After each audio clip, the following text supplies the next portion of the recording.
So Screambox finally has something to watch. Yay! We got 2 movies in the Screambox last originals. week or 2.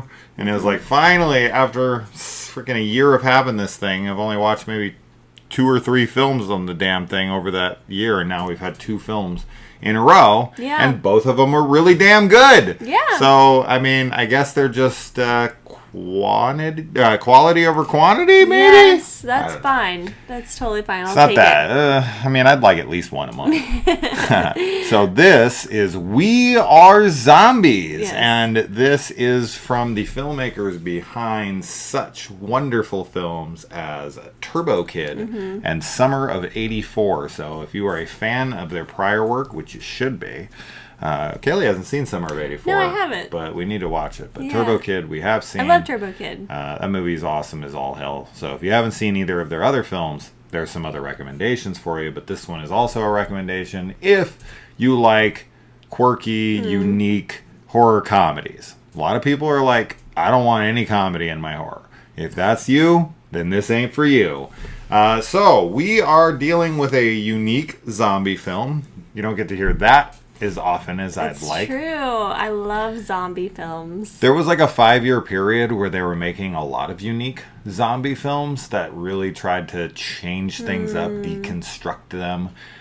With the girl with all the gifts and The Cured and It Stains the Sands Red and Cargo, and there was just like a whole mess of these zombies. I could go on for fucking maybe 15, 20 more titles where they were just like unique spins on zombies. And then I feel like that kind of tapered off. And zombie films just kind of went back to being mostly like bigger, like the World War Z's and, and the Army of the Dead like, whatever, in Zombieland 2. But anyway, so this one is about a world where people have come back from the dead.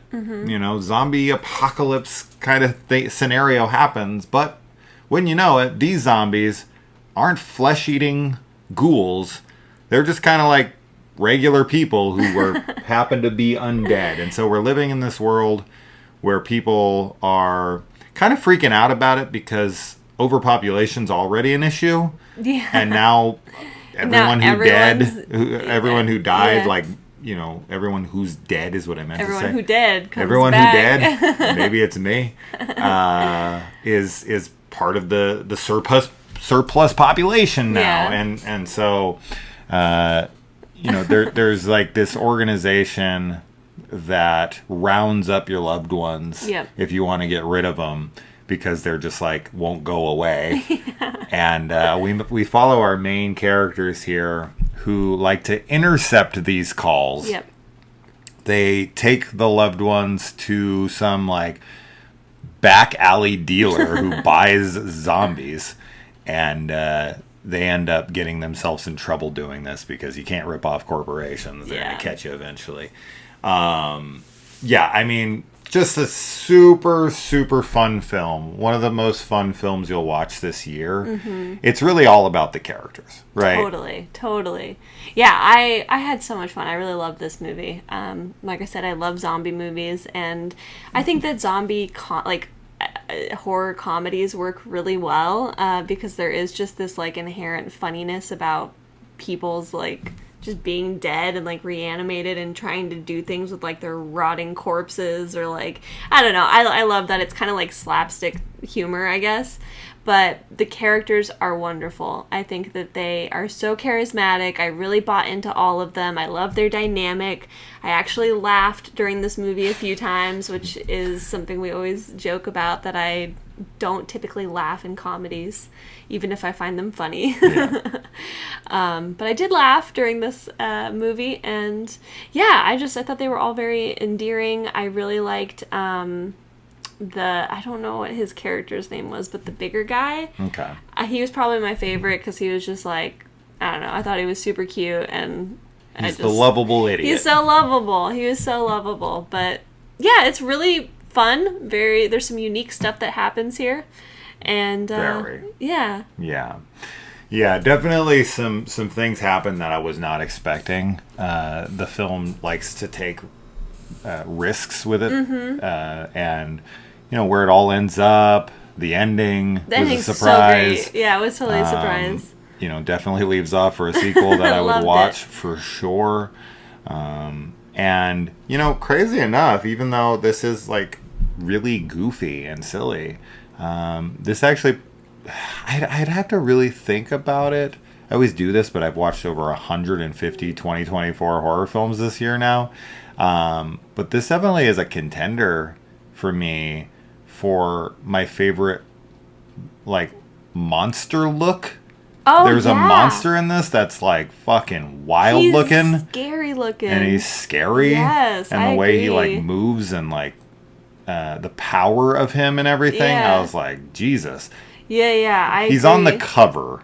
So if you see the poster, you'll see him, but in the film he's a formidable foe for sure and looks awesome. Yeah, it reminded me out of something from the TV show Hannibal, actually. Yes, it does. It does. But yeah, really, really impressive on that.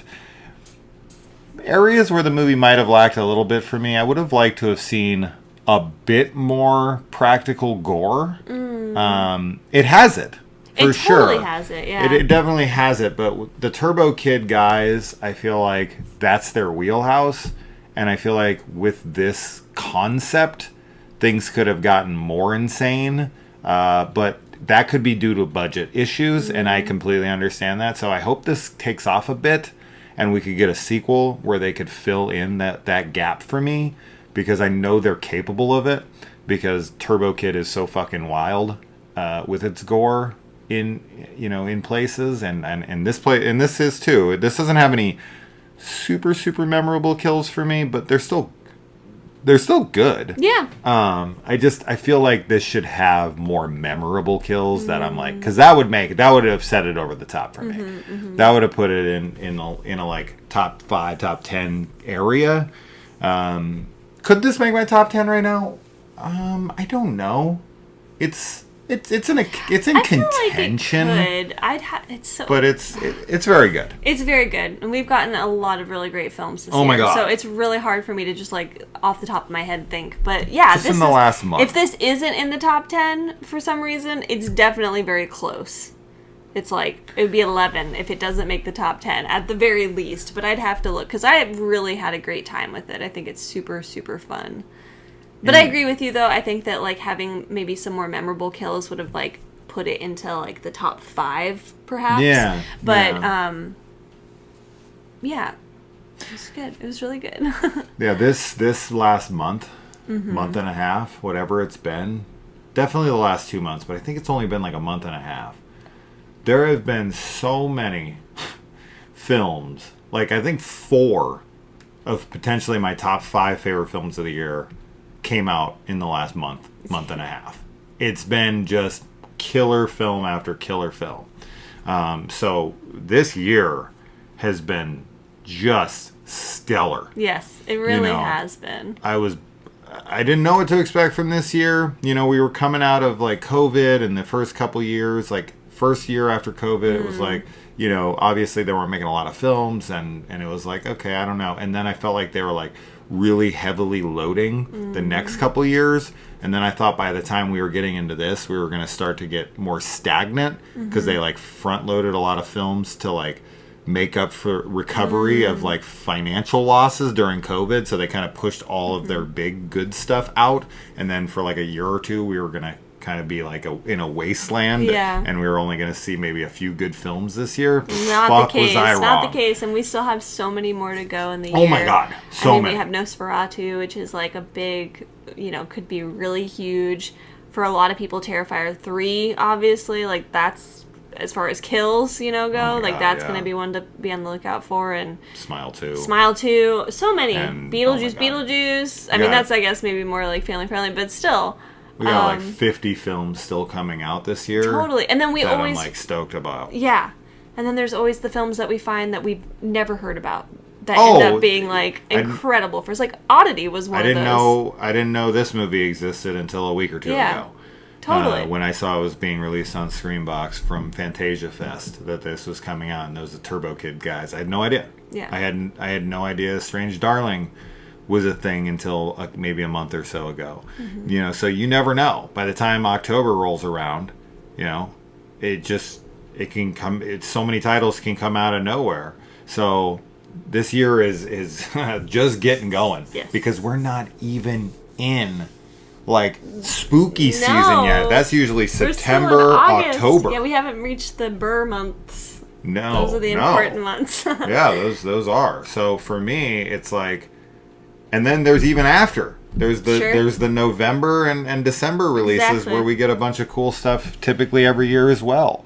So, dude, this year is like just getting going. Yeah. Because it's always, what's interesting about this year is it's always around like July that people are like, I don't know, this year hasn't really been that good. And then into like later July and then August, September, that's when things like start coming out and people are like, oh, and then by the time October hits, you're kind of like, oh, this year actually has really redeemed itself. Yeah. But we're only in the beginning or middle of August now. Yeah. And I'm like already like if this was December 31st today, I would be like, this is a stellar year. This goes up against any other year we've had recently, and we still have 4 months left. Mm-hmm. So holy shit, 2024 is a year. This could be the best year for horror in a long time. Yeah, right? I agree. So we'll see. I mean, if we have other heavy hitters like that, look at this. The timer's going off. Yes. Perfect timing. We'll see. But this is definitely worth your time. Check it out. Yes.